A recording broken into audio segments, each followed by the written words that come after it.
वेड असतं कुणाचं काहीतरी सांगण्याचं. वेड असतं कुणाचं काहीतरी सांगण्याचं, पानावरती लिहिण्याचं, मनातलं ऐकण्याचं. वेड असतं चित्रांचं, निळ्या केशरी रंगांचं, नाटक विनोदी पात्रांचं, कथा कादंबरी पत्रांचं. वेड असतं गाण्याचं, दरी डोंगरी जाण्याचं. वेड कुणाचं गाण्याचं, डरी डोंगरी जाण्याचं, देशोदेशी फिरण्याचं, प्रवास पक्षी होण्याचं.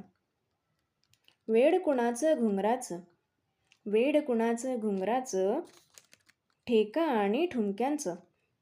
वेड कुणाच्या हसण्याचं, गोड मधुर हसण्याचं. वेड असतं ज्याचं त्याचं, वेड असतं ज्याचं त्याचं, ज्याच्या त्याच्या वाट्याचं. मनातलं वाचण्याचं, मनापासून जपण्याचं. मनातलं वाचण्याचं आणि मनापासून जपण्याचं. जुई.